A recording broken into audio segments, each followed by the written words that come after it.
Perkenalkan, nama saya Muhammad Roni Rimbo Prasetyo. Saya di sini sebagai ketua tim SS Basio Dewa 2, bertugas untuk mengkoordinir seluruh dari kegiatan tim, mulai dari pelaksanaan, perencanaan, dan juga kegiatan trial. Perkenalkan, nama saya Imam Hidayat Santoso, desainer tim SS Basio Dewa 2 yang bertanggung jawab untuk melakukan analisis pada kapal, dan antaranya menghitung stabilitas, shipping, dan hambatan pada kapal. Perkenalkan, nama saya Ilasul Amal, saya dari tim SS Basio Dewa 2. Saya sebagai pilot dan mekanik 1. Saya bertanggung jawab atas instalasi mesin. Perkenalkan, nama saya Ahmad Fajar dari tim SS Basio Dewa 2. Saya bertugas sebagai mekanik 2. Tugas saya adalah melakukan troubleshooting pada mesin. Perkenalkan, saya Ahmad Jirizani dari tim SS Basio Dewa 2. Saya di sini sebagai anak profession. Saya bertanggung jawab atas pembuatan cetakan dan aplikasi.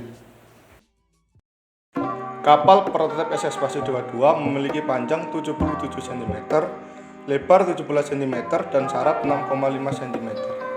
Jenis lambung yang digunakan pada kapal ini adalah tipe full displacement hull dan dilengkapi motor sebesar 3800 kV serta ESC 120 ampere dan baterai 2200 mAh 6 sel. Apabila kapal prototipe ini dijadikan kapal sebenarnya, diharapkan mampu menjaga wilayah luar perairan dari NKRI. Kapal ini memiliki misi perang permukaan dan juga perang udara. Kapal ini dilengkapi dengan SAM, yaitu Surface to Air Missile, dan juga SSM atau Surface to Surface Missile. Sebagai bentuk pertahanan, kapal CIWS atau Close in Weapon System atau NBC System atau Nuclear Biological and Chemical. Kapal ini juga dilengkapi dengan heli hangar dan heli deck untuk mobilitasnya. Pada saat perang, kapal ini mampu menyerang dan bertahan dalam waktu yang sama ketika berhadapan dengan musuh pada perairan lepas pantai. Pada tahap awal pembuatan lambung kapal, kami mendesain lambung dengan menggunakan Maxuf Modeler. Setelah itu, kami melakukan proses analisis hambatan menggunakan Maxuf Resisten serta analisis skipping dengan menggunakan Maxuf Motion. Pada Maxuf Resisten, kami menggunakan metode Holtrop untuk analisis hambatannya. Sedangkan pada Maxuf Motion, kami menggunakan spektrum Joshua. Setelah proses analisis, kami melakukan proses ekspor dari 3D modeling menjadi gambar kerja berupa cutting plan. Selain itu, kami juga membuat gambar rencana umum. Cutting plan digunakan sebagai acuan untuk melakukan pemotongan triplek menjadi cetakan lambung dalam.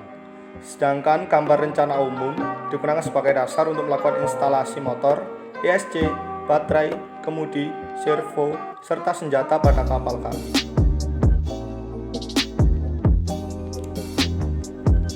Setelah itu, kami melakukan fabrikasi dari cetakan lambung dalam. Triplek dipotong yang terdiri dari frame, longitudinal, dan bukaan kulit dari kapal. Semua bagian tersebut kemudian disusun menjadi cetakan dalam dari kapal. Setelah itu, kami membuat cetakan luar dari kapal yang terdiri dari mat dan campuran resin. Cetakan luar ini ditunggu hingga 1 hari agar dapat kering sempurna. Setelah kering, cetakan luar dilepas dari cetakan dalam. Dan pada bagian dalam dari cetakan diberi layar kembali untuk menjadi lambung dari kapal.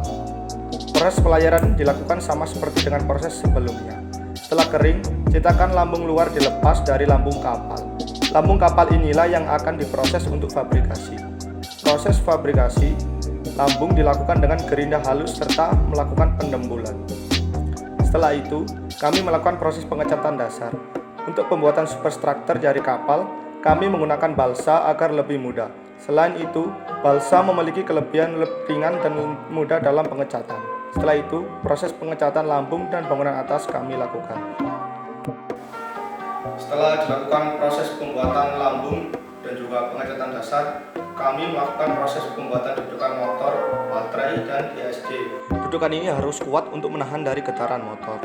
Setelah dudukan jadi, kami melakukan instalasi permesinan berupa peletakan motor, baterai, ESC, dan penyambungan antara shaft dan propeller pada mesin. Shaft diinstal dengan melakukan adjusting dari stringer pada derajat kemiringan yang pas.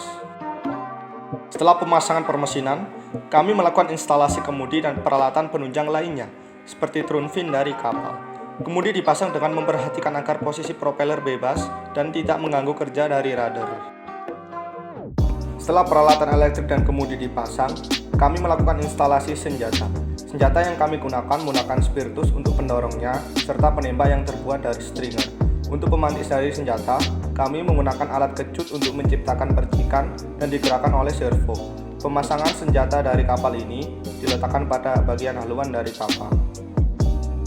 Setelah semua komponen dipasang dan diinstal pada kapal, kami melakukan pengukuran berat. Kapal ini memiliki berat sebesar 5,17 kg, sehingga memenuhi persyaratan minimum untuk perlombaan. Uji performa dari kapal diawali dengan melakukan uji coba komponen. Kami melakukan pengujian pada sistem kemudi dan propulsor dari kapal. Dari hasil pengujian, kapal kami tidak mengalami kendala sama karena komponen yang dipasang berfungsi dengan baik. Uji gerak lurus dilakukan pada kapal untuk mengetahui kecepatan kapal pada trek lurus. Pengujian yang kami lakukan pada Danau Wonorejo. Dengan jarak 50 meter, kapal kami mampu menempuh waktu sebesar 8,27 detik pada pengujian pertama, sehingga kecepatan kapal adalah 6,05 meter per sekon. Sedangkan pada pengujian kedua, kapal kami mampu menempuh sebesar 8,35 detik, sehingga kecepatan kapal kami adalah 5,99 meter per sekon. Dan pada pengujian ketiga, kapal kami mampu menempuh hanya sebesar 8,55 detik dan didapatkan kecepatan kapal sebesar 5,85 meter per sekon, sehingga rata-rata kapal kami dapat melaju adalah sebesar 5,96 meter per sekon dengan kecepatan tertinggi sebesar 6,05 meter per sekon. Uji zigzag dilakukan untuk mengetahui respon kapal ketika bermanuver. Uji zigzag dilakukan dengan membelokkan rudder pada 10 dan 20 derajat pada sisi starboard lalu sisi port side. Hasil sudut overshoot yang didapatkan untuk zigzag 10 adalah sebesar 3 derajat dan pada overshoot kedua sebesar 2 derajat. Sedangkan pada zigzag 20 didapatkan sudut overshoot pertama sebesar 10 derajat. Uji turning dilakukan untuk dapat mengetahui advance dan tactical diameter dari kapal ketika melaju. Dari hasil uji coba, kapal kami memiliki advance sebesar 0,5 meter dan juga tactical diameter sebesar 1 meter. Uji coba kapal di lintasan dilakukan untuk mengetahui waktu tempuh yang didapatkan dalam satu kali race. Pada percobaan pertama, kapal kami menempuh waktu sebesar 32,17 detik. Sedangkan pada percobaan kedua, kapal kami mampu menempuh sebesar 33,02 detik. Dan pada percobaan ketiga, kapal kami mampu menempuh sebesar 33,75 detik. Sehingga rata-rata tempuh waktu dari kapal kami adalah sebesar 32,98 detik dengan waktu tercepat sebesar 32,17 detik. Uji coba penembakan dilakukan untuk dapat memastikan kapal kami dapat menembak sasaran dengan tepat. Sasaran diletakkan setinggi 1 meter di atas permukaan air. Dari hasil pengujian pertama, kapal kami masih belum dapat menembak dengan tepat sasaran karena terdapat permasalahan pada penentuan elevasi dari senjata. Setelah kami atur elevasi dari senjata, akhirnya pada percobaan kedua dan ketiga kapal kami mampu menembak tepat pada sasaran. Dari hasil pengujian dan trial yang kami lakukan, kapal kami telah siap bertanding untuk mengikuti kontes kapal cepat perawan nasional 2021 karena tidak ada kendala pada